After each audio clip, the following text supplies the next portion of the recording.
का धन्यवाद करें, इतना अनमोल शरीर दिया। सुबह दिन की इतनी अच्छी शुरुआत के लिए उनका धन्यवाद करें। सूरज की किरणों के लिए, इस चलती हुई ठंडी हवा के लिए उनका धन्यवाद करें। इतनी सुंदर काया के लिए उनका धन्यवाद करें। प्रकृति से हमें जोड़ने के लिए उनका धन्यवाद करें। आती हुई जाती हुई सांसों के लिए उनका धन्यवाद करें। हर चीज के लिए उनका धन्यवाद करते हुए धीरे धीरे दोनों हाथ उठाएं, आपस में रब करें और उनके आशीर्वाद को अपने चेहरे पर, अपने पूरे शरीर पर महसूस करें।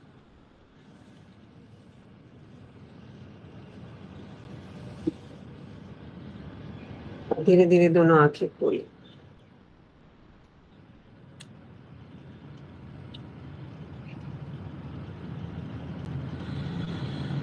जी, हरिओम सभी को। तो आज का सत्र मैं यहीं पे समाप्त करती हूँ। मेरे को इतने अच्छे से सुनने के लिए और साथ देने के लिए आप सबका धन्यवाद, बहुत बहुत धन्यवाद। धन्यवाद सभी का। रंजना जी, अब मैं रंजना जी। बहुत बहुत ही उत्तम एकता जी, ऐसे खो दिया था आपने तो जैसे प्रभु के पास पहुंच गए। बहुत बढ़िया जी, वाकई ये तो में जो है आपका खुद का है एफर्ट है। जी व्यायाम व्यायाम सूक्ष्म व्यायाम और आसन प्राणायाम और ध्यान बहुत ही जी बड़े अच्छे तरीके से कराया आपने। आपका बहुत बहुत साधुवाद पूरी व्यवहार परिवार की ओर से, पूरे सभी हमारे साधक भाई बहनों की ओर से आपका बहुत बहुत साधुवाद, बहुत बहुत प्रणाम आपको। जी, धन्यवाद कर, जी। करवाते रहिएगा हम लोगों को इस प्रकार से, सात्विकता के साथ, शांति के साथ, सरलता के साथ, स्वास्थ्य के साथ और एकाग्रता के साथ और लगन के साथ। और जी उद्देश्य आपका जो है पवित्र। और ये मीना जी सिंह बनने के लिए तैयार बैठी हैं। ये तो इनको सिंह बना के सिंहासन और हर्षासन के साथ जो है शांति पाठ, ये इनके हस्बैंड हैं। ये भी दोनों जो है सिंह बन जी, गए हैं। ठीक है, ठीक है तो जी, फिर आप, कराइए। हाँ,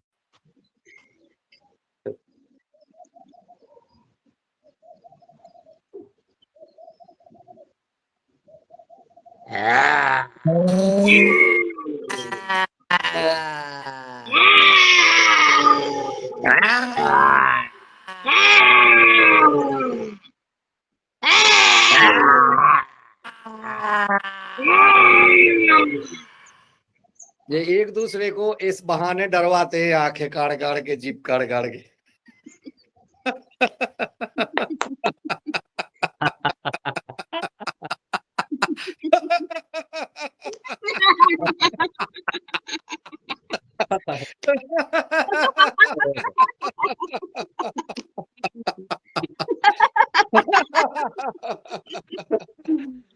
बहुत बहुत धन्यवाद। चलिए शांति पाठ और करा लें बहन जी। और आज का जो है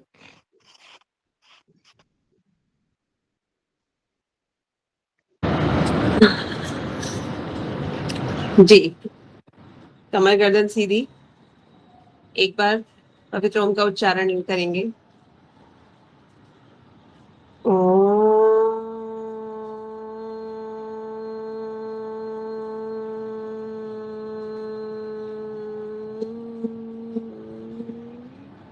करेंगे शांति पाठ। ओम देव शांति अंतरिक्षेयम शांति पृथ्वी शांति रापा शांति औषधय शांति वनस्पतया शांति विश्वे देवा शांति ब्रह्मा शांति सर्व शांति शांतिरेवा शांति सामा शांतिरेति। ओम शांति शांति शांति। ओम। जी, नमस्कार सभी को। सभी ओम तालियां बजा करके एकता बहन जी का अभिवादन करें। बहुत सुंदर खिला लिया आपने। जी बोला बहुत आदरणीय रंजना जी को आमंत्रित करता हूँ, वो अगला अपना। जी बहुत बहुत धन्यवाद सभी का। जी रंजना जी सादर आमंत्रित। आवाज नहीं पहुंच रही है। बहुत बहुत धन्यवाद। जी दूसरा सब। अब मैं आज्ञा लेना चाहूंगी। जी जी जी बहन जी, बहुत बहुत शायदवाद। आती रहिएगा इसमें जरूर, जी जो है जरूर। बीच हाँ जी। बीच बीच में कराती रहिएगा ये। जी बहुत सुंदर, जरूर। आप जा जब सकती हैं आप। मौका बहुत मिलेगा, जब भी मौका मिले आपकी सेवा करने का हम जरूर उपलब्ध रहेंगे। बहुत शुक्रिया। धन्यवाद। आप जा सकते हैं जी। जी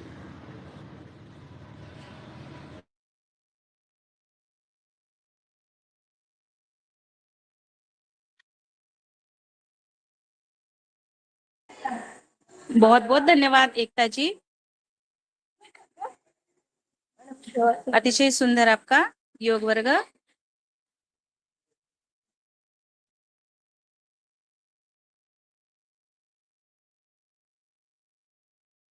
म्यूट हो गई हैं आप बहन जी, अनम्यूट हो।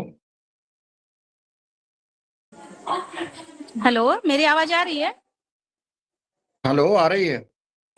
हाँ, एकता जी का मैं धन्यवाद करती हूँ और इसी के साथ मैं इस योग सत्र को यहीं पर विराम देती हूँ।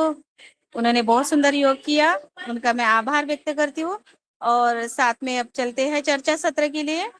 चर्चा सत्र में आगे हम आदरणीय दिनेश चंद्र सेमवाल भैया से निवेदन करते हैं। हमारे महाराष्ट्र के सागर भैया जी जुड़ चुके हैं। जी नमस्कार, राम राम सागर ओम भैया। राम राम। राम राम राम राम, बढ़िया, बहुत अच्छे लग रहे हैं, बढ़िया दिख रहे हैं। हाँ, धन्यवाद सुंदर। धन्यवाद धन्यवाद। चलिए। तो क्योंकि आज का जो मंच है, मैं दिनेश भैया को सादर आमंत्रित करती हूँ, क्योंकि मेरी चल रही है अभी क्लास और मेरे साथ ये बच्चे हैं अभी समर कैंप है, तो इसलिए दिनेश भैया अभी संचालन करेंगे और हमारे सागर भैया को सादर आमंत्रित करें। जी आदरणीय दिनेश भैया।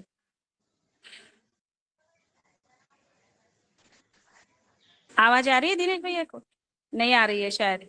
चलिए मैं आमंत्रित कर देती हूँ। आज के हमारे मुख्य वक्ता आदरणीय सम्माननीय श्री सागर रावली जी है और जिला वाशिम महाराष्ट्र से है।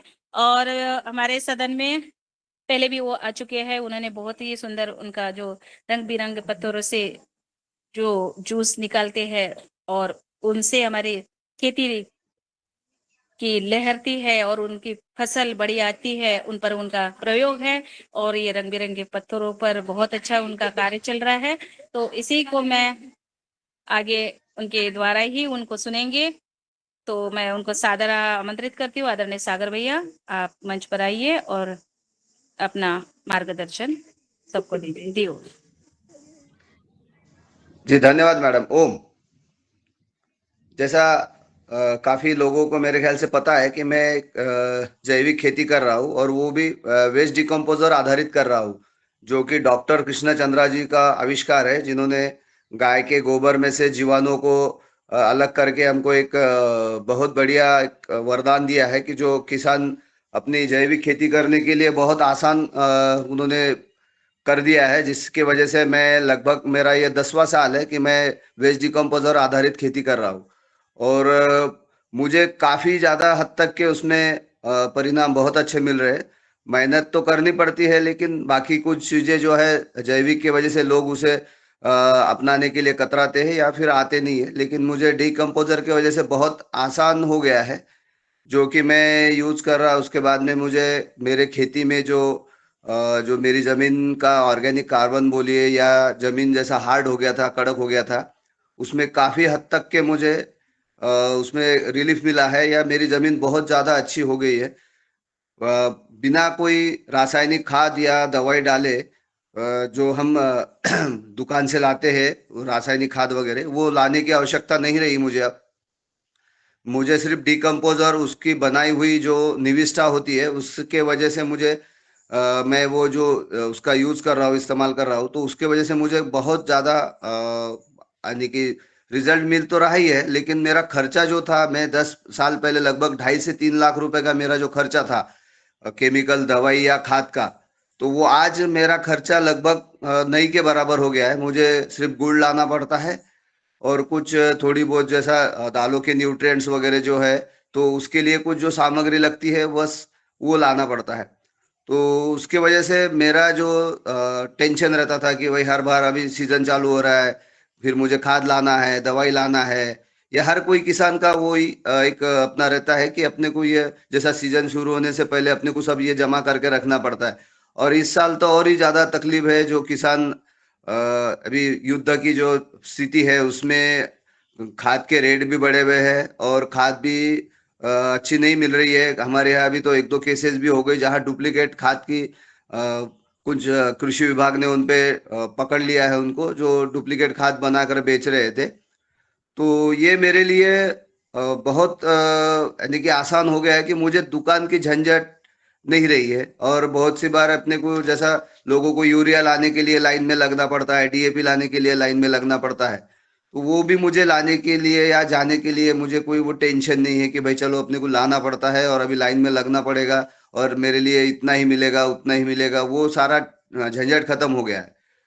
और जो मेरी जमीन जो हार्ड हो गया था, मैं पहले भी बता चुका हूँ, जो मुझे ट्रैक्टर के लिए पर एकड़ नागरने के लिए लगभग 5.5 से 6 घंटे पे मेरा टाइमिंग गया था, तो आज वो मेरा टाइमिंग, एक तो मुझे अभी नागरना या जो प्लोइंग है उसका जरूरत ही नहीं पड़ रहा है, कल्टीवेटर से मेरी जमीन तैयार हो जाती है। तो उसके वजह से जो खर्चा था वो भी डीजल का, ट्रैक्टर का जो मेंटेनेंस था वो भी कम हो गया है।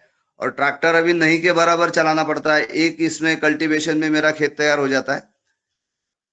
और जैसा मैंने बताया कि बाकी का भी खर्चा कम, और फसल जो है वो भी बहुत अच्छी आ रही है, जिसके वजह से जो बीमारियां आती थी या कीड़ वगैरह आता था वो भी नहीं के बराबर आ रहा है। कि जो मेरे पड़ोसी है जो रासायनिक खेती करते हैं, उनके मुकाबले मैं उनको कंपेयर करूंगा, या जैसा मैं मेरे एरिया के 4 किसानों को, मेरे जो लक्के है मेरे खेती को या मेरे परिसर में जो है, तो उनको मैं कंपेयर करता हूँ कि भाई उनको अगर कोई, जैसा मेरी फसल सोयाबीन की मान के चलिए कि उनको 10 क्विंटल हो रही है, तो मुझे भी 10 क्विंटल तो हो ही रहे, या उनसे 1-2 क्विंटल मुझे ज्यादा भी हो रही है।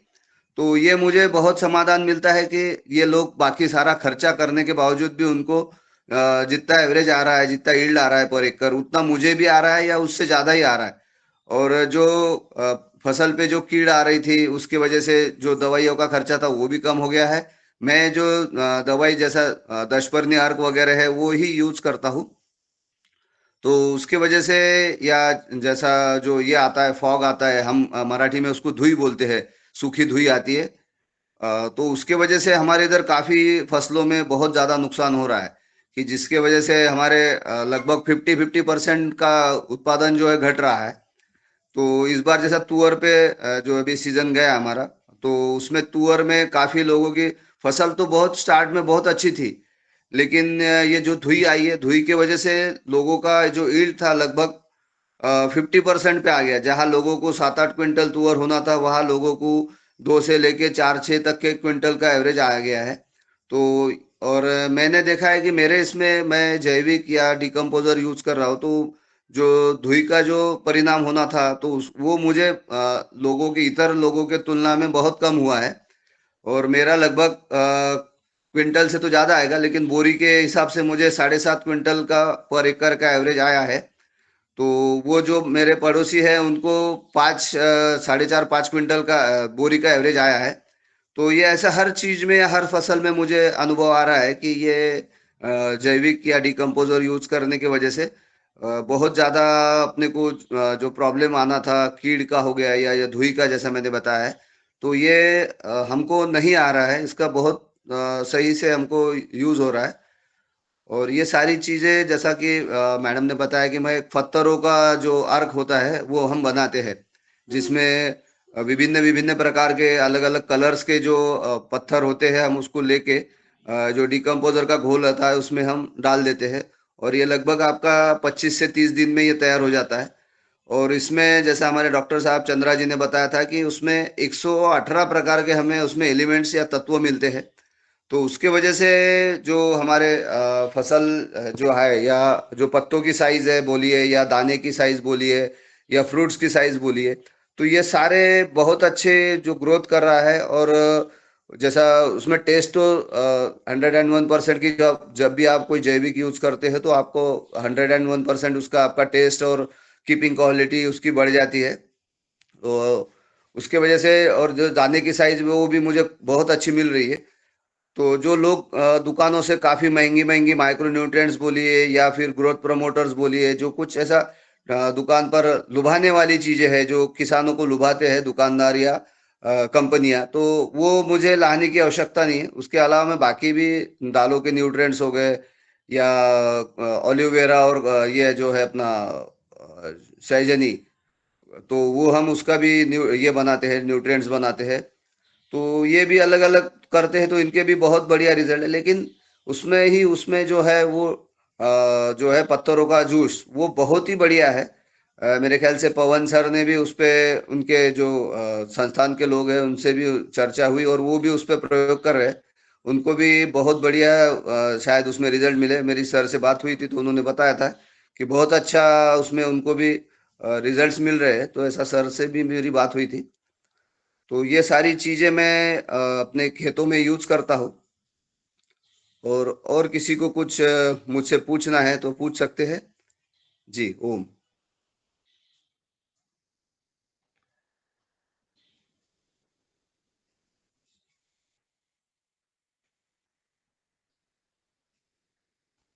आदरणीय सागर जी, आपने कहा है कि हमारा जो है जो उत्पादन है वो जो रासायनिक खेती करने से अधिक होता है। आपने जो अभी तुअर की बात कही है, तो जी इससे अन्य किसानों को क्या प्रेरणा मिली? जब वो जानते हैं, देखते हैं, तो उनको क्या आपसे शिक्षा नहीं मिल रही है क्या? जी सर, लोग ये उसमें तो करना तो चाहते हैं, लेकिन अभी क्या हो गया है कि काफी सालों से रासायनिक खेती करने की वजह से लोगों को सब रेडीमेड मिलने लगा है, तो लोगों की मेहनत करने की तैयारी नहीं है। तो ये सबसे बड़ी दिक्कत है। लोग आते हैं, पूछते हैं, देखते हैं माफ कीजिए, तो ये दिक्कत हो जाती है। तो लोगों को करना बहुत जान पे आता है।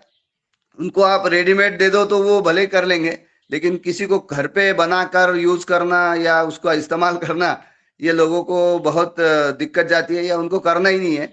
फिलहाल तो हमारे इधर ऐसी परिस्थिति है।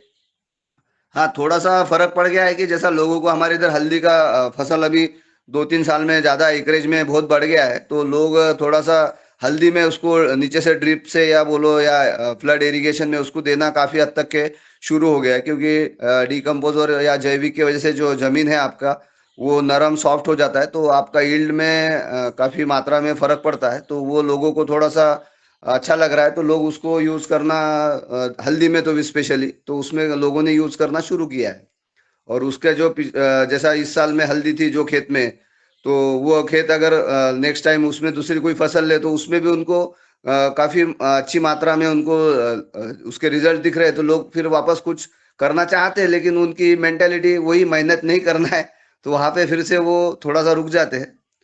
बाकी लोगों को प्रेरणा तो हम तो देने की प्रयत्न कर ही रहे हैं। हम हमारी ओर से लोगों को बताते हैं कि भाई अपना जो ऑर्गेनिक कार्बन है वो खत्म हो रहा है या खत्म हो गया है लगभग। तो उसको बढ़ाने के लिए और अपना खर्चा, मेनली जो खर्चा है वो कम करने के लिए, जो किसानों की सबसे बड़ी दिक्कत है कि खर्चा ही बहुत ज्यादा हो रहा है, तो वो कम करने की स्थिति में ये जैविक का यूज करना बहुत जरूरी हो गया है। और गवर्नमेंट भी काफी इस पर यानी कि दे रहा है कि भाई ये करना जरूरी है किसानों को जमीन बचाने के लिए। जी जी। सर। आपने जो कहा है कि नकली जो रासायनिक खाद है वो नकली बनने लगा है, राजस्थान में अभी कृषि मंत्री जी मीना जी ने तो पूरे राजस्थान में इतने ज्यादा छापे खलवाए, सारा नकली जो है खाद पकड़ा गया।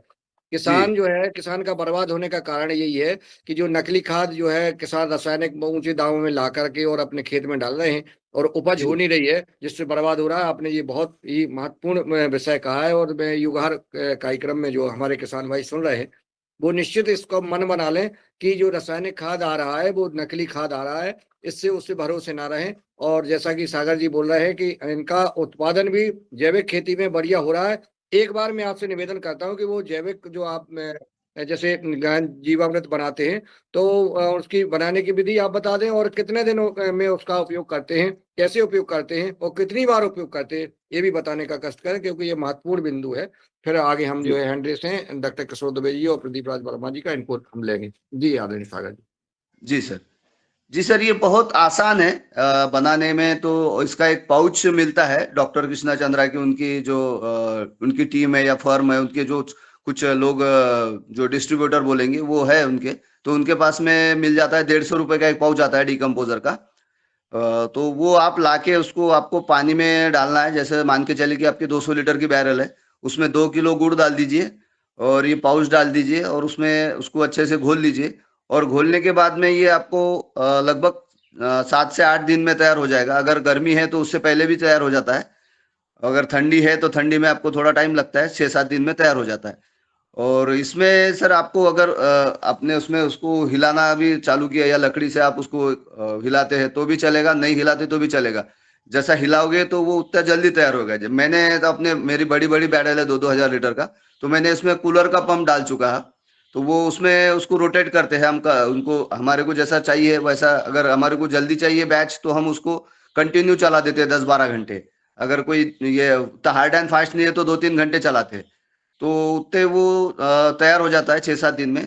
और जैसा मेरी हल्दी की फसल है तो हम उसमें हल्दी की फसल में लगभग 3 से 4 घंटे हम उसको सॉरी 3-4 हजार लीटर पर सीजन में उसको देते हैं, जैसा भी हमारे पास में तैयार। और जैसा सोयाबीन हो गया या चना हो गया, तो चने में हम अभी स्प्रिंकलर से पानी देते हैं तो उसमें 1,000-1,500 लीटर पर एकड़ दे देते हैं। ये सोयाबीन में थोड़ा दिक्कत जाता है, तो शुरुआत में हम उसको बुआई से पहले ही हम 1,001 लीटर पर एकड़ डाल देते हैं। और अभी तो ऐसा हो गया है कि कभी ना भी डाल दो तो भी उसका कोई हमें उसकी कमी महसूस नहीं हो रही, क्योंकि हमारे शायद जमीन में उतना अभी ऑर्गेनिक कार्बन भी अच्छा बढ़ गया है। और जमीन में उसकी मात्रा भी शायद डिकम्पोजर की बोलिए या ऑर्गेनिक कार्बन की, वो अच्छी से तैयार हो गई है। और दूसरी चीज की सर, उन्होंने अभी उसमें अलग अलग प्रोडक्ट काफी लाए हैं, जैसा कि अपना ट्राइकोडर्मा है वो मल्टीप्लाई होता है, बवेरिया बसियाना है वो भी मल्टीप्लाई हो रहा है, माइक्रोराइजा है वो भी आ गया है, वो भी मल्टीप्लाई होता है, एनपीके है वो भी मल्टीप्लाई होता है, एक कवच बोल के है जो कीड़ नियंत्रण के लिए, वो भी मल्टीप्लाई। तो ये लगभग इनके 6-7 जो प्रोडक्ट है सर, ये सारे मल्टीप्लाई होते हैं। यानी एक बार एक पाउच लेके आइए, उनकी सबकी कॉस्ट जो है वो पैकेट या बॉटल की वो अलग अलग है। तो आप एक बार ये अगर लेके आ जाते हैं तो सारे जीवाणु आपको घर पर ही मिल जाते हैं। वैसा तो काफी मात्रा में या लगभग सभी बोलेंगे तो ये डिकम्पोजर जो है उसमें ही है, लेकिन जो अपने को रासायनिक खेती करने की आदत लगी है तो अपने को सब अलग अलग चाहिए, तो इसीलिए लोगों की डिमांड रहती है या हमारे को अलग से होना है, तो उन्होंने स्पेशली उसको अलग अलग बनाया है। तो उसके भी अच्छे रिजल्ट, जैसा बवेरिया जो है सर, उसका इस बार हल्दी में हमारे इधर काफी लोगों को सड़न की जो दिक्कत थी या हुमनी की जो थी, तो वो जैसा मैंने ये यूज किया या मेरे 2-4 किसानों ने मेरे साथ में यूज किया, तो उनके खेतों में हल्दी में ये दिक्कत नहीं रही है। तो ये सबसे बड़ी चीज है कि अपन केमिकल की, लोगों ने हजारों रुपए की दवाई उसमें डाली फिर भी उनको बहुत बड़ी दिक्कत आई और हल्दी में बहुत ज्यादा नुकसान हुआ है हमारे इधर। तो ये मेरे खेत में सर 1% भी मेरे इसमें जो जिसके सड़न रहती है वो सड़न भी नहीं है, और हुमनी का भी 1% भी सर मुझे मेरे खेत में उसका प्रादुर्भाव नहीं मिला है सर। ये सबसे बड़ी चीज है मेरे लिए। जी डिकम्पोजर अगर ले लेते हैं तो उसमें गौमूत्र गोबर डालने की आवश्यकता नहीं होती है, सिर्फ गोबर डालना पड़ता है। जी, बनाते वक्त तो कुछ डालने की जरूरत नहीं, आवश्यकता नहीं है। आप भले ही आप जब यूज करते हो आप उसमें गोमूत्र डाल सकते हो। और जैसा उसमें गोबर की तो आवश्यकता नहीं है क्योंकि गोबर ऑलरेडी है, लेकिन मैं और कहीं से सुना था या देखा था, तो उसके वजह से मैं ताजा जो गोबर होता है, ताजे गोबर का स्लरी बना के उसमें दूध गुड़ और गोबर वो स्प्रे में लेते हैं। लगभग 1 से 1.5 किलो स्प्रे के लिए गोबर, अपना ताजा गोबर गाय का, गावरानी देशी गाय, और 1 लीटर दूध जो कच्चा हो जिसको उबाला नहीं जाए, और 1 किलो लगभग गुड़। तो ये सबको डाइल्यूट करके सर, मैं जैसा मेरा पर एकड़ 100 लीटर डिकम्पोजर और पानी के साथ में, तो उसमें हम उसको घोल के उसका भी स्प्रे करते हैं। तो ये करते हैं, लेकिन ऐसा अलग से डालने की जरूरत नहीं। हाँ, गोमूत्र तो हम यूज करते ही है क्योंकि ऑलरेडी मेरे पास में गाय है, तो उसका यूज हम कर ही रहे सर। जी जी बहुत सुंदर आदरणीय सागर जी। अब मैं आदरणीय डॉक्टर किशोर दुबे जी को सादर आमंत्रित करता हूँ, वो आपसे संवाद करें। जी धन्यवाद मुनीलाल जी। सागर भाई बहुत दिनों के बाद मिले योगहार जी मंच सर। पे। जी सर। बहुत अच्छा लगा। हाँ सागर जी, जी मेरा एक छोटा सा सुझाव था, या जी आपका जो अनुभव है वो बताइए। कि आपने बोला कि आजकल लोगों को सब इंस्टेंट चाहिए, रेडीमेड चाहिए, मेहनत करने की तमन्ना नहीं है, ये तो हकीकत है, जमीनी जी हकीकत है। जी तो उसमें जैसा कि आप मतलब जो 3,000 4,000 लीटर की टंकियां है और उसमें आप हाँ बनाते, समझो ऐसा जी रेडीमेड घोल अगर आपने किसानों को दिया, क्योंकि वो हाँ सब फिर से बनाने का उसमें तो बहुत मेहनत लगती, तो वो लोग नहीं करेंगे। लेकिन जी समझो ये जी रेडीमेड घोल आपने एक वाजिब कीमत पे अगर दिया, तो जी किसान उसको अपना कर अपनी फसल अच्छी कर सकते हैं, जमीन अच्छी कर सकते हैं। ऐसा जी कुछ प्रयोग नहीं किया क्या आपने? जी नहीं सर, लेकिन मैं मेरी ओर से जो ये रहता है उसका कल्चर जो है, मैं मेरी ओर से लोगों को, किसानों को इनवाइट करता हूँ। और वो सर फ्री में देने की कोशिश, मैं फ्री देता हूँ। तो बुला के उनको मैं समझा के, मेरा जो भी है बड़बड़ करके, तो वो उनको समझाता हूँ। लेकिन वो ले जाते वक्त तो ले जाते हैं यहाँ से, लेकिन उसको बना के यूज करना उनको दिक्कत में या दिक्कत जाती है, उनको करना नहीं होता है। मेरा जो कल्चर है वो फ्री में देता हूँ सर। सर ये कर भाई, रहा मेरा कल्चर हूँ। कल्चर की तो बात है, अच्छी बात है वो। मैं जी बोल रहा कि आप अलग अलग प्रकार के जो पत्थर डिकम्पोजर में डालते हो और जी जी उसमें जी 3 4 दिन 5 दिन रखते हो, और उसके हाँ बाद में उसका जो निचोड़ निकालते हैं और उसको आप यूटिलाइज करते हैं, है ना? जी सर। तो ये प्रोसेस वाली बात है। ये हाँ अगर ये आप किए और उसका निचोड़ वाला जो है, जी वही अगर किसानों को 5 लीटर 10 लीटर 25 लीटर जैसा भी उनकी उपयुक्तता है वैसा जी दिया, जी तो जी उससे किसान रेडीमेड मिल गया ना, तो रेडीमेड मिल गया तो लाभान्वित होंगे। ऐसा कुछ जी प्रयोग हुआ है क्या, या किसान किया है क्या? अगर नहीं किया है, तो करके अपन किसानों की तरफ और बड़ी संख्या में बढ़ सकते क्या, ये मेरा जानना है। जी मैंने कोशिश किया था कि भाई अपन बना के रखते हैं, और कुछ आए तो उनको अपन अपने 50 रुपए लीटर 100 रुपए लीटर में अपन उनको देंगे। हम्म, लेकिन वो लोगों को उसमें समझना या समझना ही नहीं है, ऐसा कुछ तो भी है। तो वो उनको लगता है भाई ये क्या है, टंकी में से पानी निकाल के दे रहा है, 50 रुपए लीटर ले रहा है। तो ये हम्म, लोगों को थोड़ा अटपटा लगता है। तो वो मैंने किया था कि मैं जैसा मेरे स्टेटस वगैरह पे रखा था कि भाई मेरे पास में अवेलेबल है। लेकिन लोगों का कुछ रिस्पांस तो नहीं मिला सर, यानी कि एक किसान भी मेरे तक नहीं आया कि भाई हमको दे दो 5 लीटर 10 लीटर। हाँ, तो ये एक बात हुई थी, और पीछे जी अपनी बात हुई थी शायद जी 1 2 बार, कि ये जो आप अलग अलग माइक्रो यानी पत्थर डाल के और उससे जो सॉल्यूशन बनता है, इसकी जी एक लेबोरेटरी टेस्ट करने की, उसमें कितने कितने माइक्रो न्यूट्रिएंट्स आते हैं और कितने जी परसेंट में आते हैं, तो इसका सैंपल टेस्टिंग हुआ है क्या? जी नहीं, मेरी ओर से तो नहीं हुआ, डॉक्टर चंद्रा सर की ओर से हुआ था। उन्होंने हाँ रिपोर्ट भी उनके इस पे पब्लिश किया था। हाँ लेकिन मैंने ऐसा कुछ नहीं किया सर। कुछ गुजरात के किसान हैं, उन्होंने भी हाँ किया था। क्योंकि ये थोड़ा सा खर्चीला ये है। मेरे ख्याल से पवन सर ने करवाया था सर। हाँ। जी अच्छा अच्छा, इसके अगर कुछ साइंटिफिक रिपोर्ट्स होंगे हाँ तो मुझे भेज दीजिए जी। धन्यवाद। ठीक है। जी सर। जी जी ओके।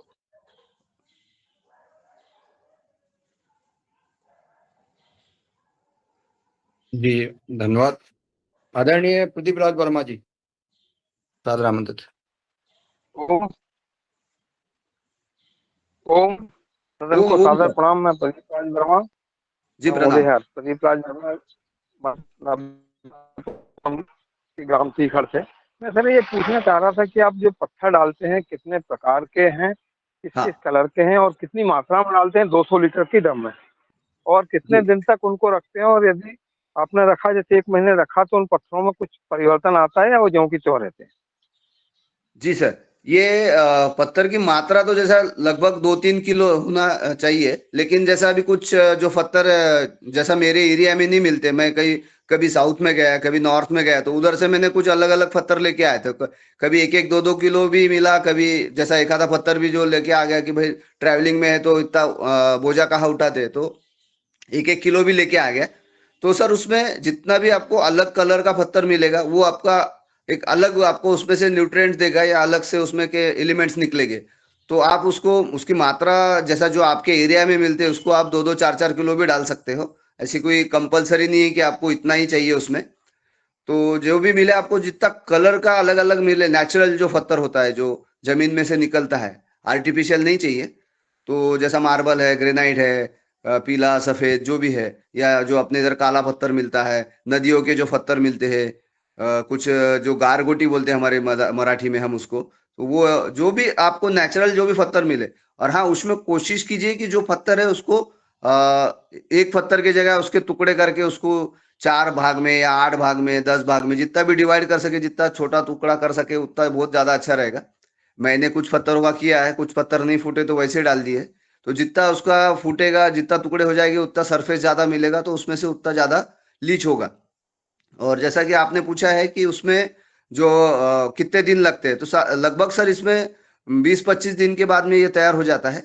और जो पत्थर जो है जैसे कि वैसे तो नहीं मिलते हैं, कुछ दिन बाद में, जैसा जैसा अभी मेरे जैसा काफी दिन हो चुके हैं, जो एकदम जो मार्बल था, वो जो चिकना था, जिसको एकदम एकदम सॉफ्ट था, तो आज वो उसमें खुरदरा हो गया है, क्योंकि उसमें से लीच हो गया है। क्योंकि पत्थर है, हार्ड है, तो जो उसमें जो उसमें से लीच होना है, तो वो बहुत धीरे धीरे होगा, लेकिन उसमें से होता रहेगा।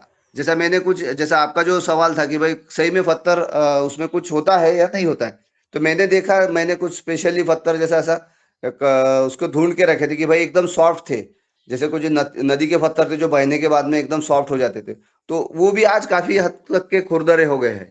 तो निश्चित में उसमें तो आपको कुछ ना कुछ उसमें चेंजेस पत्थर में दिखते हैं। कुछ पत्थरों के जो नरम पत्थर थे, उनके जो शेप था, जो ऐसा कोई चौकन था, गोल था, तो उसका भी वो बदल गया है। तो ये चेंजेस तो होते हैं सर। और उसका मेन चीज कैसा है, जैसे आप ये डाल दे जाए जब डिकम्पोजर उसमें पत्थरों में, तो स्टार्ट में आपको जो कलर था डिकम्पोजर का दिखेगा, 2-4 दिन के बाद में वो कलर चेंज होता जाएगा। वो पहले आपको थोड़ा सा, जैसा काला पत्थर है हमारे इधर का, वो पहले डाइल्यूट होता है तो काला कलर आपको काला दिखने लगता है, फिर थोड़ा थोड़ा चेंज होता है। वो उसमें 2-3 कलर मुझे मेरे इसमें देखने में आया कि वो दो तीन बार वो जो लिक्विड है अपना डिकम्पोजर, उसका कलर चेंज होते हुए मैंने देखा है। जी सर। और सेंड भी उसका अलग अलग आता है, थोड़ा स्टार्ट में उसका जैसा एकदम जो अपना काला नमक होता है उस टाइप में आता है, फिर वो सेंड भी उसका थोड़ा सा चेंज होना शुरू हो जाता है। ये मैंने मेरे इसमें देखा है सर। जी सर एक क्वेश्चन और अभी अभी मेरे दिमाग में आपकी बात सुन के आया जी कि आपने बोला कि पत्थरों से नए नए न्यूट्रिएंट्स मिल जाते हैं। तो मैंने मान के समझ में चल नहीं रहा आया, हूँ क्या कि बोले आप? आपने बताया कि बहुत से न्यूट्रिएंट्स मतलब पत्थरों में कई प्रकार के तत्व मिल जाते हैं। जी तो जी इसी जी तरह कई जो लकड़ी होती है, सूखी लकड़ी, उनका जी भी उपयोग किया जा सकता है क्या पत्थर की जगह? क्योंकि उसमें तो जी हमको पता है जी कौन सी लकड़ी 100%। में कौन सा तत्व ज्यादा है। जी जी जी 100% सर, ये भी हो सकता है या होता है, क्योंकि आज आपने देखा होगा कि सर काफी मात्रा में कुछ किसान जो है वो अपने खेतों में नाली करके जो बड़े बड़े लकड़े होते हैं उनको अंदर ये कर रहे हैं। तो वो दोनों चीजें है, उसमें तो आपका जो कुछ जीवाणु है वो भी तैयार हो रहे हैं, और उसका जो न्यूट्रिशंस है वो लकड़ों का वो भी आपको जमीन में मिल रहा है। ये तो होता है सर, 100% होता है। ये आप कर सकते हो। मैंने नहीं किया प्रयोग, लेकिन मैं जैसा दशपर्णी में कुछ जब बनाते हैं तो कुछ जो झाड़ों के जो टहनियाँ होती है, मोटी मोटी टहनियाँ, मैं उसमें डाल देता हूँ। तो निश्चित तौर पे उसका, जैसा मैंने अपने पीपल हो गया या औदुंबर हो गया या अपना क्या बोलते हैं उसको, पीपल बरगद है, उसको उसकी टहनियाँ जो मैं बड़ी बड़ी उसमें डाल देता हूँ सर। हाँ, डिकम्पोजर में हम लोग ये बड़ी टहनी डाल के एक नए प्रकार का डिकम्पोजर का उपयोग कर सकते हैं। आपका जी मतलब मैं ये पूछना चाह रहा जी जी सर, 100% कर सकते हो आप। तो निश्चित तौर पे आपको 100% उसका भी रिजल्ट मिलेगा। जी सर। जी। अभी मध्य प्रदेश से और महाराष्ट्र से आदरणीय सागर जी से सवाल। अब हम उत्तराखंड चलते हैं, वहाँ जी पे आदरणीय पवन कुमार जी हैं और वो आपसे संवाद करेंगे। मैं उनको निवेदन करता हूँ कि वो पधारें और आदरणीय सागर जी से संवाद करने का कष्ट करें। नमस्कार सागर जी, आपका बहुत नमस्कार ओम अभिनंदन। सर। बहुत समय बाद आपसे जी सर। मुलाकात हो रही है इस मंच जी में। जी सर। जी आपका स्वागत है। तो धन्यवाद। बहुत सुंदर जो है आपका प्रयोग निरंतर चल रहे हैं। जी सर। और जैसा आपने बताया कि जिस प्रकार से आप जुझारू रूप से लगे हुए हैं और जी निरंतर काम कर रहे हैं, लेकिन जो डॉक्टर दुबे का प्रश्न था कि कितने किसान उससे लाभान्वित हो रहे हैं या खुद प्रोत्साहित हो रहे हैं, तो वो आंकड़ा जो है हम भी देखते हैं कि ये काम बहुत जुझारूपन वाले हैं और इसमें जब तक कि हम लगे नहीं रहेंगे और जब तक कि हम उसमें एक पैशन के साथ नहीं लगे रहेंगे, तब तक कि फिर ये काम कुछ समय चलता है और फिर कुछ समय बाद हम उसको भूल जाते हैं। जी तो मैंने भी इसको ऐसा ही अनुभव किया और निश्चित रूप से लेकिन जो तकनीक आपकी है उसका बहुत फ़ायदा है और हमने पहले भी इसमें मैंने सुझाव भी दिया था कि हम क्या जो पत्थर है उसका सरफेस एरिया बढ़ाने के लिए जो जी क्रशर होते हैं उदाहरण के लिए अगर वो साफ-सुथरी अगर वहाँ पर जगह है और जी उसमें अगर कोई भी कंटामिनेशन नहीं होता है, तो शायद वो उस चीज़ का भी उपयोग हो सकता है, जी सर। अगर वो साफ-सुथरे तरीके से वहाँ पर काम हो रहा है। सर एक एक चीज मैं बताना चाहूंगा कि जो डिकम्पोजर है उसमें सर सबसे बड़ी चीज है कि आपका उसमें कोई कंटेमिनेशन आपको नहीं होगा। हाँ, उसमें वो नहीं मैं बनाया पत्थर जो है। है ना, जो पत्थर यूज़ कर रहे हैं जी जी सर, कुछ भी आप उसमें कुछ भी डाल दो, वो हाँ, कंटेमिनेशन आपका नहीं होगा सर। डिकम्पोजर में आप कुछ भी डालते हो ना, हाँ, तो वो तो उसमें वो सबसे मेन चीज है कि वो आपका कंटेमिनेशन कहीं भी कोई भी हद तक के नहीं होने देता है सर। हाँ, हाँ, वो सब डिसॉल्व हो जाता है उसमें, सब कुछ उसको खत्म कर देता है जी, उसमें। कुछ बैक्टीरिया है, कुछ जीवाणु उसमें ऐसे है कि सर वो कंटेमिनेशन नहीं होने देते हैं, क्योंकि मैंने अपने जानवरों के जो है जख्म वगैरह पे भी उसका अप्लाई किया हुआ है। हाँ, तो हमने देखा और हम खुद खुद के भी जो कुछ अपने को खाज खरोच हो जाती है, लग जाता है खेतों में काम करते वक्त, तब भी हाँ, अपन उस पे डिकम्पोजर लगा देते हैं, तो बहुत काफी मात्रा में, यानी कि जो 4 दिन में जख्म एक आधी जो ठीक होना है, वो आपको 2 दिन में आपकी जख्म लगभग रिकवर हो जाती है सर। ये हमारा बिल्कुल, अनुभव।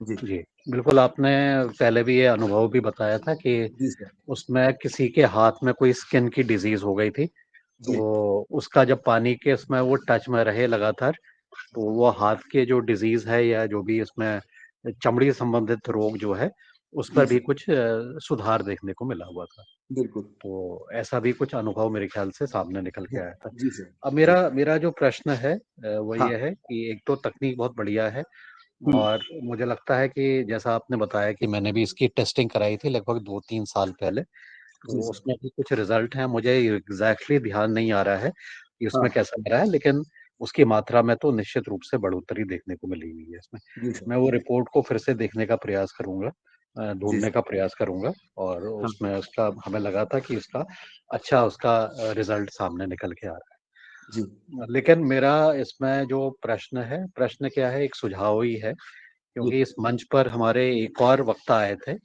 और वो थे डॉक्टर विनोद कुमार सचान। जी वो उन्होंने झांसी में वो कृषि वैज्ञानिक के उसमें डिप्टी डायरेक्टर के पद से अब रिटायर हो गए हैं।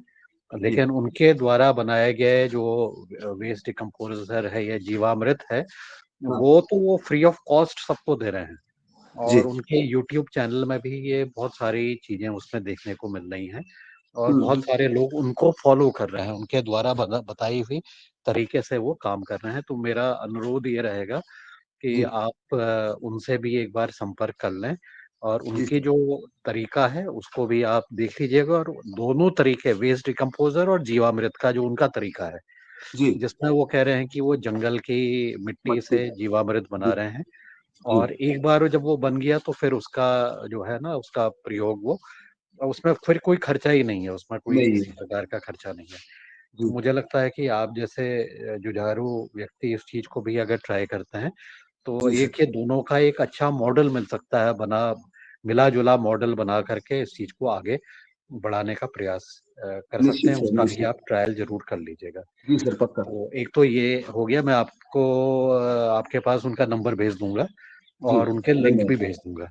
तो मुझे ओके सर। लगता है कि वो काम उनका काफ़ी अच्छा है, जी क्योंकि वो रेप्लिकेट हो रहा है, वो उसको किसान अपना रहे हैं। वो जी सर। जीवामृत मँगा रहे हैं वाला जीवामृत और उसको वो कल्चर को और ज़्यादा परिष्कृत बना रहे हैं, क्योंकि कुल मिलाकर के सीधी-सीधी बात ये है कि जीवाणुओं की संख्या और उसकी विविधता को बढ़ा दे रहे हैं। जी। जंगल की मिट्टी ला करके और कई तरह के जीवामृत के और कई जगह की मिट्टी ला करके अलग-अलग बैक्टीरिया को पलने-पोसने के लिए एक बड़ा सुंदर सा वातावरण बन जा रहा है और जी। उसके आधार पर फिर वो खेती जब किसान कर रहा है या खेत हुँ, में डाल हुँ। रहा है तो उसका अच्छा उपयोग हो रहा है।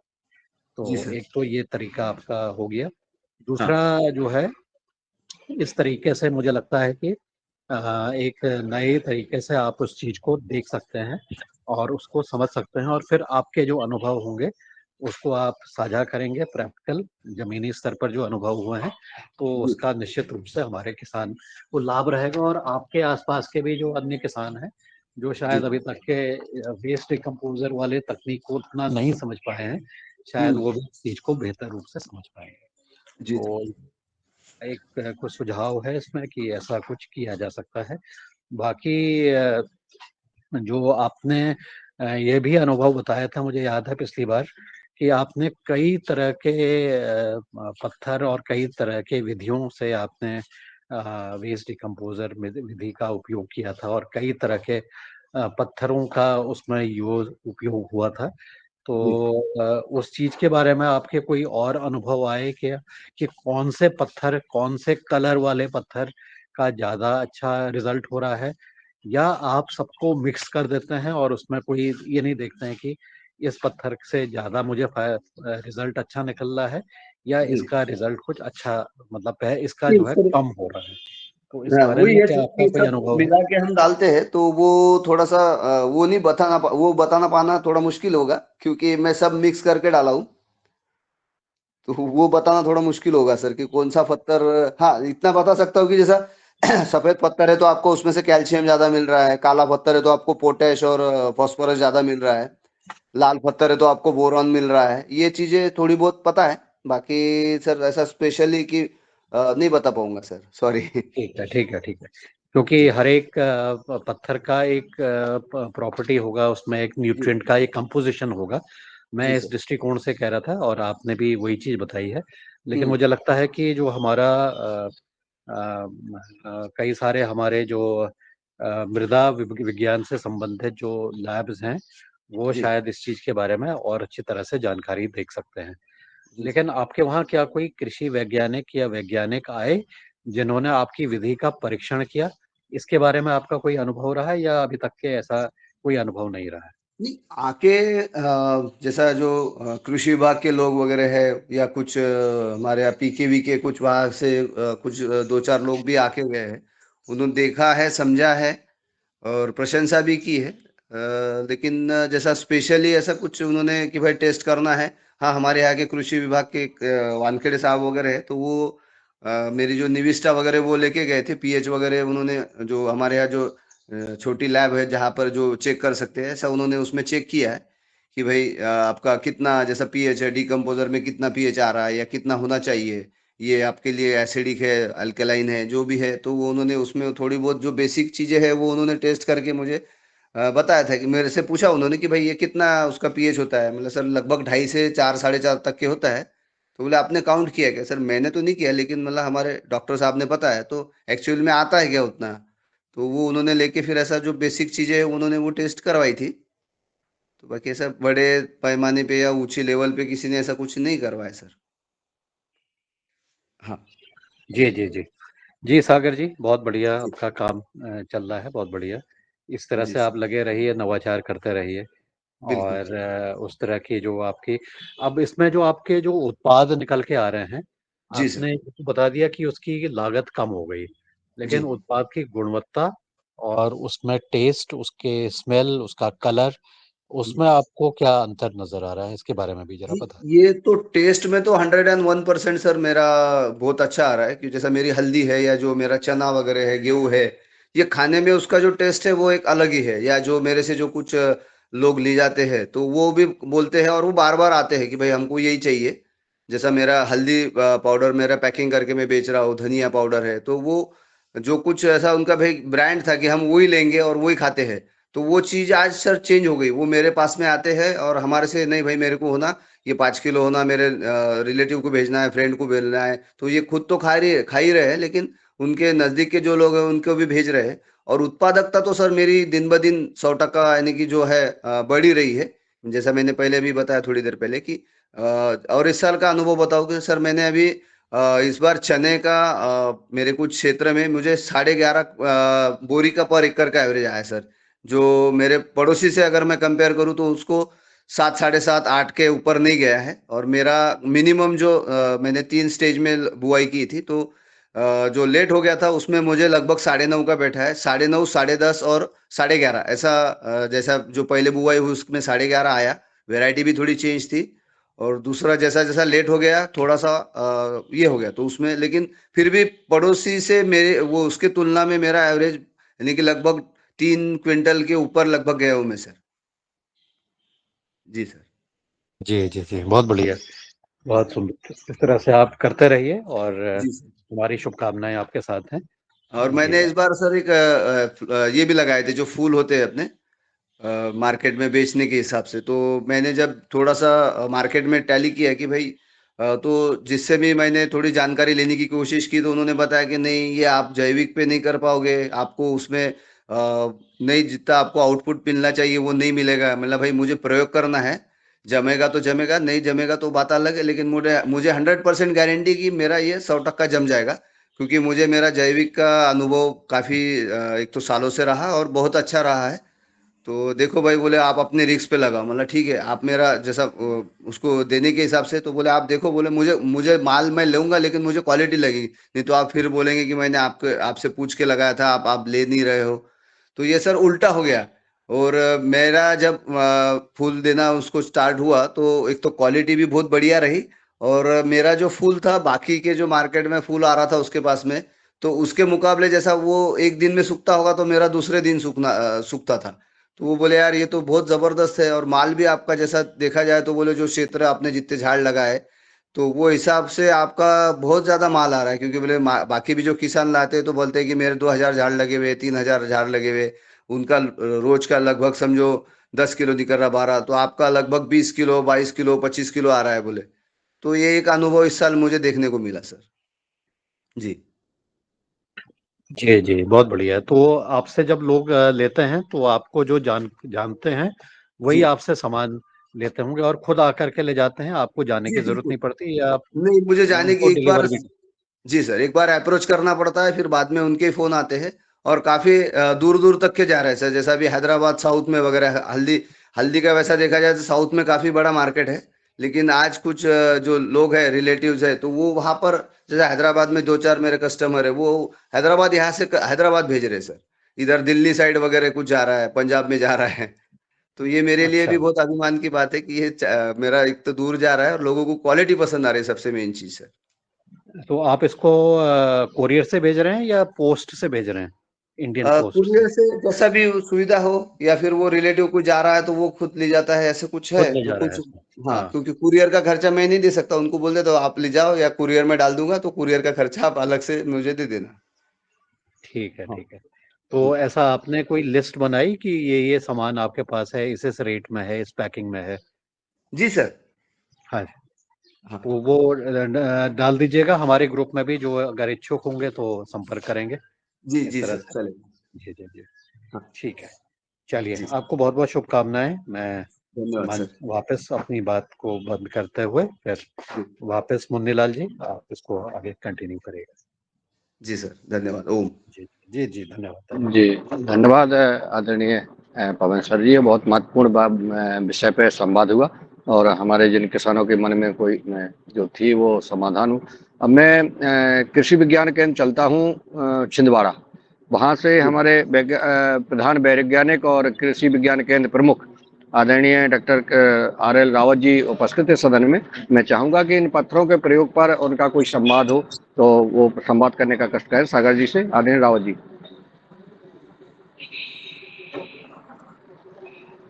शायद आदरणीय रावत जी तक आवाज नहीं पहुंच रही है। तो आदरणीय शरद वर्मा जी नर्मदापुरम से हैं और मैं उनसे निवेदन करता हूं कि ये कुछ प्रयोग वगैरह आपको इसके बारे में आपने पहले भी कोई चर्चा की थी, तो इसके बारे में आगे सागर जी से संवाद करने का कष्ट करें। जी, सदन को कोटि कोटि प्रणाम। और बहुत अच्छा प्रयोग बताए हैं। जीवामृत का 1 एकड़ में कितना उपयोग करना चाहिए, वो थोड़ा सा लीटर में कितना लीटर करें अपन, सर वो थोड़ा सा। जीवामृत में भी आपको जैसा आप तो जितना यूज करेंगे उतना बेनिफिट मिलेगा ही। वो जैसा आप 500, 1000, 2000 लीटर भी यूज कर सकते हैं, जैसा आपका जो फसल का जो पीरियड है, जैसा कोई 3 महीने वाली फसल है, कोई 6 महीने वाली है, या जैसा अभी हल्दी हमारी लगभग 8 साढ़े 8 महीने का, तो उसमें जितना ज्यादा आप दोगे उतना आपका जमीन का जो सुधार है वो जल्दी होगा। या जो यूज करते हैं काफी दिनों से या काफी सालों से, तो उनको उतनी आवश्यकता नहीं होती है, क्योंकि ऑलरेडी जो कार्बन है उसकी मात्रा बड़े भी मिलती है आपको, और जीवाणु की संख्या भी काफी मिल जाती है। तो वो वहां पर आप कम भी दे दोगे तो भी आपको कोई दिक्कत नहीं आएगी। जो शुरुआत में जो लोग शुरू करते हैं जैविक खेती, उनको थोड़ा शुरू शुरू में ज्यादा देने की आवश्यकता होती है। बाद में तो आपका अगर कार्बन बढ़ जाए तो आप उसको कम ज्यादा कर सकते हैं, कोई दिक्कत नहीं है। कम भी हो गया और ज्यादा भी हो, जितना ज्यादा डालोगे उतना अच्छा ही हो गया। नुकसान तो उसमें कुछ है ही नहीं। सिर्फ जो जीवामृत का जो ये आता है, जो अपन गोबर वगैरह छान के जो डालते हैं, तो उसको मेरे हिसाब से थोड़ा उसमें ना डाले खेत में, वो क्योंकि कच्चा होता है तो उसमें थोड़ा सा दिक्कत हो सकती है। या उसमें जो चने की दाल होती है उसमें, उसके वजह से थोड़ा सा कुछ लोगों के मैंने देखा है कि उनको थोड़ा फंगस आने की प्रॉब्लम फिर बाद में आई थी उसमें।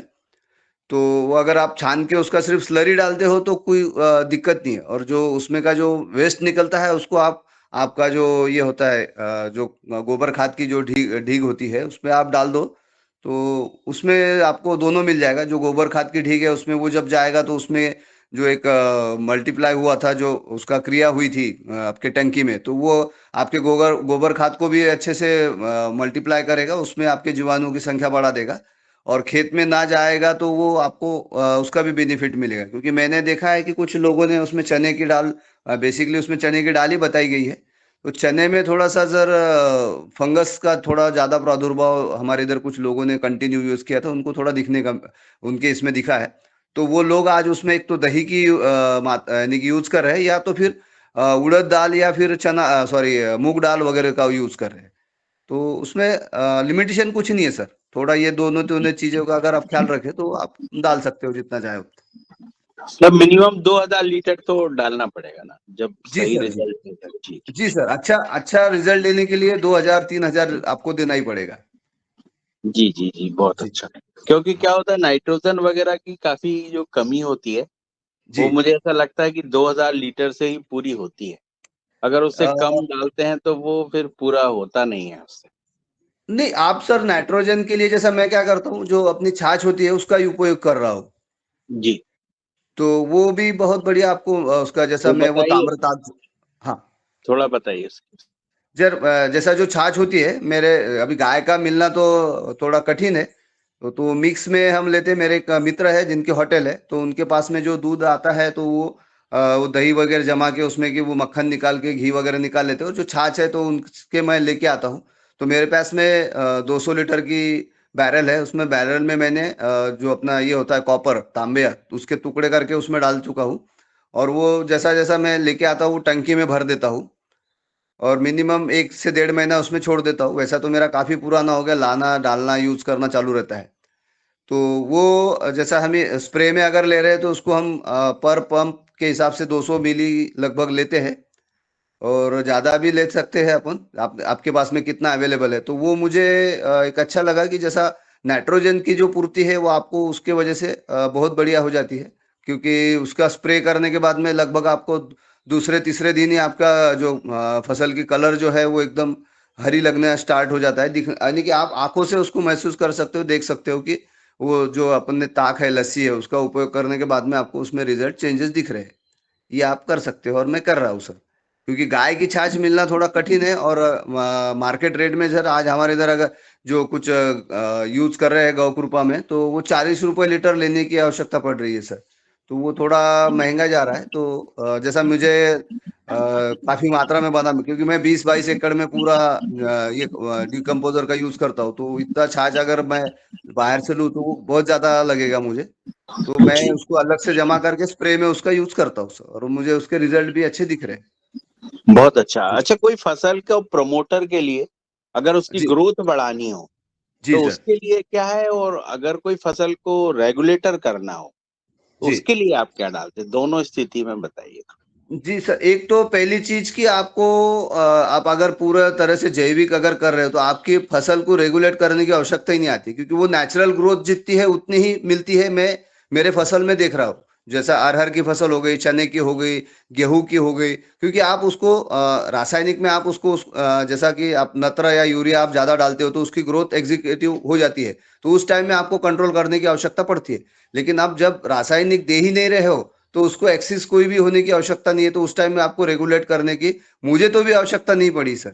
और मेरे ख्याल से जितने भी मेरे जो साथ में जो काम कर रहे हैं कुछ किसान, तो उनको भी वो नहीं काम पड़ रहा है।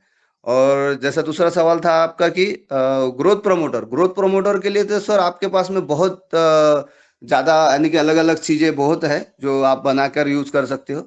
कि जैसा जो अपना ये है शेवगा यानी कि सहजनी और कोरपड़ यानी कि अपना ऑलिवेरा, तो 100 लीटर डिकम्पोजर में आप 10 किलो ये ले लो और ऑलिवेरा के पत्ते उसको क्रश करके उसमें डाल दो, और 4 किलो सहजन की पत्ती, ये आप उसको एक 10-12 दिन के लिए उसमें डिकम्पोजर में डाल के छोड़ दो।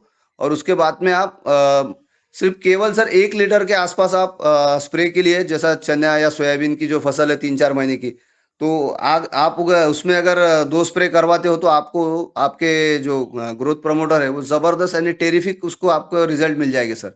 पत्तों की साइज एकदम बढ़ जाएगी, उसके बाद में हाइट भी आपको जो है वो बढ़ जाएगी, ब्रांचिंग में आपको चेंजेस दिखेंगे, ने जो कैनोपी है वो आपको एकदम अच्छे से मिलना स्टार्ट हो जाता है सर। उसके बाद में आप जैसा मैंने बताया कि गाय का गोबर, दूध और गुड़, ये भी बहुत अच्छा प्रोमोटर का काम करता है, कीटनाशक का काम करता है, फंगिसाइड का काम करता है, ये सारी चीजें उसमें हो जाती है सर। जी हाँ। जी, बहुत बहुत और अच्छा। आपका जो ये होता है जहर, गाय का जो ये होता है प्लेसेंटा जी जी, डिलीवरी के बाद में, हाँ हाँ हाँ। तो उसको भी आप जमा करके रख दीजिए। गाय भैंस का भी चलेगा, लेकिन स्पेशली गाय का बहुत ज्यादा काम करता है। उसको आप जो अपनी चूल्हे की ये होती है ऐश राख बोलते हैं हम उसको, तो उसमें जी आप जब गाय के डिलीवरी हो जाए वो गिर जाए तो उसको उठा के आपके लकड़ी की जो राख होती है उसमें मिक्स करके एक कैन में या बकेट में बंद कर दिए, उसको पूरा एयर टाइट बंद कर दीजिए। कम से कम उसको 2 महीने आपको पैक रखना है, उसको खोलना नहीं है 2 महीने तक के। जो प्लेसेंटा है वो पूरा डायल्यूट हो जाएगा और वो आपके जो राख है उसमें वो पूरा घुल जाएगा। तो आप बाद में उसको आप उसको पानी में डाइल्यूट करके आपके स्प्रे में आप उसका यूज कर सकते हो सर। वो भी जी बहुत जबरदस्त उसके ये दिखते हैं। और एक जी जैसा कि आपकी जो गाय डिलीवरी होती है उसके 72 घंटे में का जो दूध होता है, कच्चा दूध बोलते हैं अपन, जी जी। जो फट्टा है, वो भी बहुत बढ़िया काम करता है ग्रोथ प्रमोटर के लिए। उसके साथ में आप शहद डाल दीजिए पर एकड़ 200 ml, और ये 1 से 2 लीटर आप डाल सकते हो आपके पास में अवेलेबल जितना हो। तो आप उसको स्प्रे करते टाइम में उसमें शहद मिला दीजिए, और उसका पर एकड़ 200 ml शहद और 1 से 2 लीटर ये आप कच्चा दूध, तो ये भी आप अगर स्प्रे करोगे तो भी बहुत बढ़िया है। ये भी बहुत जबरदस्त काम करता है सर ग्रोथ प्रमोटर के लिए। बहुत जी अच्छा, बहुत। जी आपके घर में कितने सदस्य हैं, कितनी गाय हैं, जी। और मेरे कैसे घर में आपके 10, घर पे कौन सदस्य आपकी मदद करता है, थोड़ा सा बता। जी हमारे घर में 10 सदस्य है सर। और मैं और मेरा भाई 100% खेती करते हैं, तो दोनों खेत में मैक्सिमम टाइम खेत में रहते हैं। और जैसा मेरी मिसेस है तो वो भी जैसा भी आवश्यकता पड़ती है तो वो भी उस खेत में आके वो भी पूरी मदद करती है हमारी आवश्यकता के हिसाब से। और बच्चे अभी बाहर पढ़ रहे हैं तो वो थोड़ा सा नहीं कर पाते, लेकिन कभी आ जाए छुट्टी में थोड़ी बहुत छोटी मोटी जो चीजें हैं वो उसमें थोड़ा इन्वॉल्व हो जाते हैं। लेकिन बाहर पढ़ने के लिए तो वो उतना टाइम नहीं दे पाते सर। जी जी जी, बहुत अच्छा। और जी आपका बिक्री का आप बताइए अब, कि जो आप जैविक चीजें करते हैं जी तो सर। वो क्या रेट में चीजें बिकती है, कैसे आप उसकी मार्केटिंग कैसे करते सर मार्केटिंग में मेरी हद तक कि मैं वो हिसाब से मार्केटिंग नहीं कर पा रहा हूँ, मैं उसमें फेल रहा हूँ ऐसा बोलना पड़ेगा। क्योंकि एक तो मेरा जो गांव है वो थोड़ा छोटा है, जिला है, लेकिन हमारा वो उतना प्रोग्रेसिव जिला नहीं है, बैकवर्ड में आता है हमारा जिला। तो हमारी जो जिले की अर्निंग है या जो हमारे जो लोग हैं उनका अर्निंग उतना नहीं है। फिर भी जो मेरी हल्दी है वो रेट मैं मार्केट के तुलना में वही बेच रहा हूँ। जैसा मेरा 300 रुपए किलो हल्दी है, हैं? धनिया पाउडर 200 रुपए किलो है, जो रेट मार्केट में है वही रेट से। लेकिन फिर भी मैं कहीं ना कहीं मार्केटिंग में कम पड़ रहा हल्दी हूँ। लेकिन में आपको क्या दिक्कत आ रही? हल्दी का उत्पादन मैं भी काफी करता हूँ, नहीं, और मेरा हल्दी भी उत्पादन में मुझे कोई कमी तो नहीं लग रही है सर, नहीं, उत्पादन मेरा। बेचने में, आपका सेल करने में क्या दिक्कत है? हाँ, सेल करने में सर मैं लोगों को जैसा लोगों तक नहीं पहुंच पा रहा हूँ। या फिर लोग जैसा जो नहीं, जैविक आपका 1 एकड़ में कितना उत्पादन हो रहा है हल्दी में? सर इस साल तो कम हुआ है, लेकिन मेरा लगभग 30 से 32 क्विंटल तक के हो रहा है सर पर एकड़। मतलब सूखा हुआ हल्दी। सूखा हुआ पूरा जैसा फिनिश होके, तो फिनिश गुड जैसा। 32 कुंटल अगर आपका हो रहा है 1 एकड़ में, जी सर। अगर आप उसको 200 रुपए किलो भी बेचोगे तो भी 6 लाख रुपए का हो रहा है। जी सर। आप उसको 300 रुपए किलो क्यों बेच रहे हैं? सर मार्केट में बाकी भी क्या है सर, कुछ चीजों को अगर अपन ज्यादा अगर कम बेचते हैं तो लोगों को लगता है इसमें कुछ प्रॉब्लम है, ये कुछ तो भी गड़बड़ है, नहीं, क्योंकि ऐसा नहीं है। मार्केट में मैं अगर ये चीज में मैं सहमत नहीं हूँ। मैं आपको जी बताऊं, मैं 200 रुपए किलो हल्दी बेचता हूँ। हाँ, और हम लोग लेकिन सर आज इतवार को इनवाइट करते हैं लोगों को। जब हम जी लोग सर। पीसते हैं तो उनको सामने बिठाते हैं सभी को, और जी उनके सर। सामने पीस के हल्दी देते हैं और 200 रुपए किलो में देते हैं। सर मैं आज आपको अगर बता दूं, देखा मैं जाए, यहाँ के आसपास के 25 गांव में अपने हल्दी हाँ बेचता हूँ। अब किस घर में हल्दी नहीं लगती? हर घर में आप लगती है थोड़ा सर। मार्केटिंग का जो पैटर्न है ना आपका, थोड़ा सा जी चेंज करो आप, तो सर, आपको लेकिन प्रॉफिट आज होगा। आज के रेट अगर आप हल्दी के देखते हो तो लगभग सर 15,000 रुपये बिक रही है। जी जी। जी सर, यानी कि 150 रुपये किलो ये हो गया। हाँ उसके बाद में सर आपको उसके पीसने के पैसे लग रहे हैं। जी। जी मान के चले कि 20 रुपए किलो को आपको नहीं, पीसने के वो लग आप रहे हैं। व्यापारिक उससे देख रहे हैं ना बॉस। नहीं नहीं मेरा सर, कहना है आप आप किसानी के उससे जाइए ना। जब आपका 32 कुंटल आ रहा है, 6 लाख रुपए एकड़ आपको अर्निंग हो रही है, तो जी फिर आप 300 रुपए में 9 लाख रुपए बनाने का क्यों सोच रहे हो?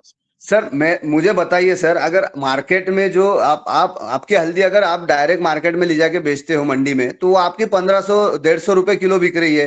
फिर आप जी उसको प्रोसेसिंग कर रहे हैं, आपका उसका जो पीसने के बाद में वेस्टेज जा रहा है, क्योंकि आपको छान के देना पड़ेगा, वो वेस्टेज जा रहा है कि उसके बाद में थोड़ा वो ठीक नहीं पैकिंग, लेकिन आपकी मेहनत तो सर पिसवाने की वगैरह मेहनत तो जा रही है ना। जी जी। वो तो आपको सर काउंट करना ही पड़ेगा ना। वो तो ठीक है, आप जो बोल रहे हैं 6 लाख रुपए, लेकिन उसके अगर उसके एवज में अगर 6 लाख के बजाय मेरे 5 लाख भी अगर आते हैं डायरेक्ट मंडी में बेच के, तो वो ज्यादा आसानी हो जाएगी ना सर, जैसे आप जो बोल रहे हैं, नहीं, तो मेरे आप मेरे हिसाब मंडी से में, तो। भाई मंडी में अगर आपके 5 लाख आ रहे हैं तो वो भी बहुत अच्छी बात है। जी लेकिन अगर आपको मार्केटिंग में, जैसे आपने कहा ना कि मेरे को मार्केटिंग में बहुत हाँ। जी दिक्कत आ जी रही है, मैं परेशान हूँ, जी तो हाँ, वो बरोबर है। चीज के लिए मैं बता रहा हूँ कि अगर आपको मंडी में बिक रहा है तो फिर तो कोई दिक्कत ही नहीं है। लेकिन अगर आपकी प्रॉब्लम है, आपको जी सर। मतलब मार्केटिंग में दिक्कत जा रही, नहीं, तो अपन आप क्या सोच रहे हैं आसपास सर। के 20-25 गांव को पकड़ लो आप, तो आपकी हाँ प्रॉब्लम जो है वो दूर हो नहीं सर, सकती है। ये थोड़ा हमारे इधर बहुत ज्यादा हल्दी लगती है सर, हमारे एरिया में बहुत लोगों की हल्दी होती है, और इस बार तो बहुत ज्यादा बड़ी है, क्योंकि हर गांव में भी मान के चलिए कि सर 500,000 एकड़ के आसपास हर गांव में हल्दी लगना शुरू हो गया है। बहुत बढ़िया, बढ़िया बढ़िया। हाँ तो वो हल्दी तो पूरे गांव में भारतवर्ष में बहुत सभी को आवश्यक है, और हल्दी बहुत लगना चाहिए, क्योंकि जी बगैर जी जी कीटनाशक, बगैर पेस्टिसाइड के हो रहा है वो। हाँ हाँ। आपका एवरेज बहुत अच्छा है, लेकिन 30-32 कुंटल आप निकाल रहे हैं जीव अमृत की दम पे, तो जी ये सर। बहुत अच्छी बात है। आपको बहुत बहुत जी साधुवाद। जी ओम। धन्यवाद सर, धन्यवाद ओम। बहुत सुंदर चर्चा, महत्वपूर्ण चर्चा। और हल्दी के ऊपर मार्केटिंग से लेकर उत्पादन, और अगर जो है 5-6 लाख रुपया पर एकड़ का इसका लाभ मिलता है तो बहुत अच्छी बात है। इस विषय पे आज चर्चा हुई। अब मैं आदरणीय दिनेश सिंह सेमवाल जी से सादर आमंत्रित करता हूं कि वे वहाँ आएं और अपने संवाद के बाद आप विज्ञापित करने का कष्ट करें। आदरणीय दिनेश सिंह सेमवाल जी।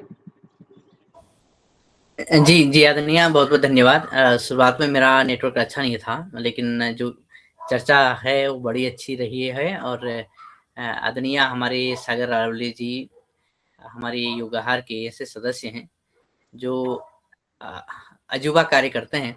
शुरुआत में जब आपने बताया था कि पत्थरों का जो जूस है, आप उसको फसलों को पिलाते हैं और फसलें जी लहलहाती हैं, तो हमारे कई सदस्यों ने ये मानने से थोड़ा-सा इतराए थे कि कैसे, क्या कतराए थे कि कैसे हो सकता है क्या? जी लेकिन कई सदस्यों ने बाद में इसको प्रयोग भी किया, फिर माना कि हाँ, ये वही प्रक्रिया है जो जो इस निसर्ग ने हमको दी है, और हमारे कृषि वैज्ञानिकों ने, किसान वैज्ञानिकों ने अपनाई है।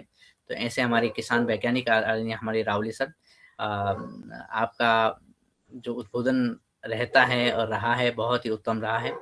और कल हमने अन्य विषयों पर भी बात की कि कैसे ये खेती आगे बढ़ रही है शाम को जब, तो जी सर। तब ये लगा कि वास्तव में जो काम करने वाले हैं ज़मीन में, जैसे आदरणीय शरद वर्मा सर हमेशा कहते हैं, वो अपने लगे हुए हैं, लेकिन उनका देखा-देखी आज नहीं तो कल लोगों को करनी पड़ेगी और हो रही है। आपके भी जी। कई साथी जो हैं इस जैविक खेती को, नैसर्गिक खेती को अपना रहे हैं। तो ये एक सफलता है आपके स्वयं की और जी। हमारी सार्थकता है हमारे कार्यक्रम की कि आप जैसे किसान युगाहार में आकर के प्रेरणा देते हैं और आगे बढ़ते हैं।